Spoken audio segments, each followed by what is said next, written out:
it going, everybody? So we have a fun review today as we're talking James Gunn's Superman. I don't know about you guys, but it feels kind of surreal that we're actually finally getting this movie after talking about it for so long. Of course, I've been excited for it for quite a long time. Those expectations, along with the fact that this is pretty much launching the new DC universe outside of Creature Commandos, the nerves really kicked in on if James Gunn can launch the new DC universe successfully. Obviously, I can't speak for everyone because James Gunn's style when it comes to writing and direction, a lot of people are not a big fan. His interpretation of the Man of Steel feels like the beginning of something special for the comic book genre. A lot of why I feel like this version of Superman works for me comes down to the tone. Similar to in a lot of James Gunn's work, he's able to evoke a lot of heart and emotion in his stories while managing to maintain a level of wonder and unique sense of humor. Even being somebody who's never been a huge mega fan of Superman, the lightheartedness, hope, and sense of wonder endears you to this awe-inspiring adventure that best could be described as something that's ripped right out of the comic books or one of the best episodes of a show like Justice League Unlimited. You can't help but have a smile on your face when this universe leans far more into the colorful, fantastical nature with these action sequences. Whether it's these robots, a giant kaiju-sized dragon, the Engineer, Ultraman. So many of the big action set pieces truly pop with how epic they look, especially in the sequences where Superman goes all out with his different powers and abilities. In regards to that, I do think overall the visuals and the VFX in particular are pretty good throughout the movie. I was really impressed by the flight sequences, the Fortress of Solitude, and stuff with Krypto. There are a handful of different CGI shots that don't look the greatest, but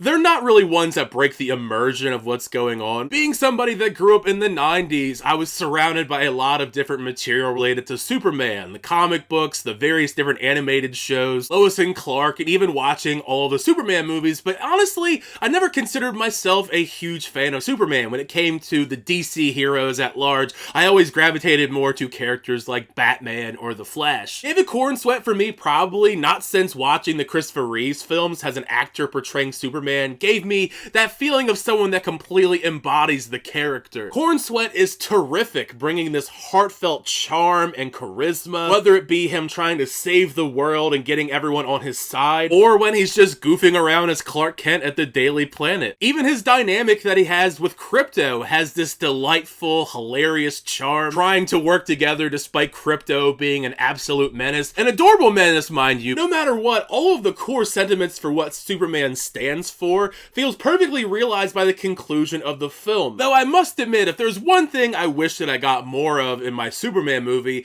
you know, it sounds kind of weird saying it, but I wanted a little bit more Clark Kent in the film. A lot of his scenes at the Daily Planet or his time with Lois while he's Clark are some of my favorite moments outside of the big action set pieces. Not that any of that stuff hinders the relationship between Clark and Lois, since David Corenswet and Rachel Brosnahan radiate off the screen. If it wasn't obvious by now for their moments in the trailers or all of the crazy stuff they've done on the press campaign, they have immaculate chemistry together. I just overall love Rachel Brosnahan's characterization of Lois and the dynamic that she has with Clark. The writing for the dynamic between her and Clark is one of my favorite things. It's just written quite well in my opinion. When we get to Nicholas Hoult though, Nicholas Hoult as Lex Luthor is a complete scene stealer. This is exactly the kind of Lex Luthor portrayal that I've wanted in live action for quite some time. He's an absolutely despicable person, rotten to the core, and I think that's perfect for Lex Luthor. In all of his scenes, you completely buy into the fact that he absolutely hates Superman with every fiber of his being, and he will literally go to any lengths imaginable to get rid of him, making those sequences that we do have between him and Superman just spectacular. As for the majority of the other Justice League characters in James Gunn's Superman, they're mostly solid. Isabela Merced as Hawkgirl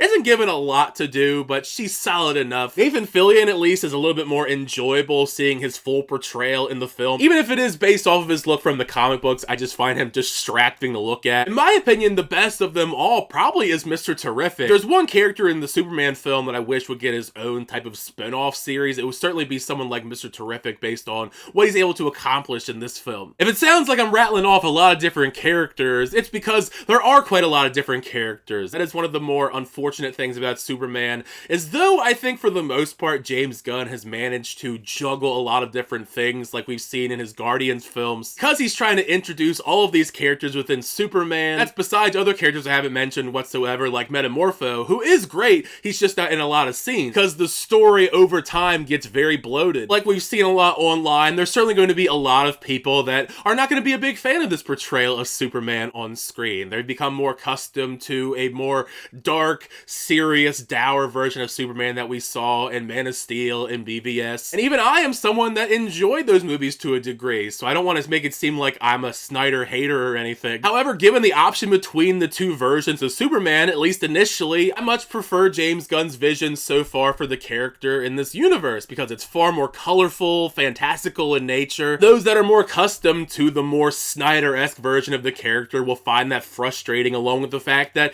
this version of Superman is kind of corny and cringe at times. For me, at least, there's a sincere, endearing nature to these moments. For example, some of the different sequences between Superman and Krypto, it has that sense of humor that you would expect in a lot of different James Gunn movies. I must admit, though, one thing that I did think was kind of weird about this version of Superman, the vibes given off feel like I'm watching a sequel where Superman's at a really low point. We skipped over the origin story, we already have some established Justice League members, so it almost feels like a sequel to a movie that we know does not have a first film. It'd be like jumping into the Spider-Man franchise and you started with the second Spider-Man movie by Sam Raimi, and the first movie just didn't exist. All around, though, I loved Superman. James Gunn once again hooked me with yet another heartfelt, action-packed journey that showcases a bit of range of his style. There is a lot of the usual James Gunn mannerisms and how he approaches writing and directing, but it does feel a little bit distinctly different now that he's over at DC. Due to how strong David Corenswet, Rachel Brosnahan, and Nicholas Hoult are specifically, I cannot wait to see how they build upon this foundation for future installments in this DC universe. Also, there are 2 end credit scenes that I do want to highlight. I think you should make sure that you stick around for them because they are pretty cool without giving away too many details. Once you get a chance to check out Superman, though, make sure you share your thoughts down below. What did you think of the film? Did you like the film? Did you not like the film? Thank you guys. As always, check out videos. I always do appreciate it. Make sure you like on the video and also subscribe to the channel so that reviews, reactions, unboxings, and more. Until next time, I'll see you guys later.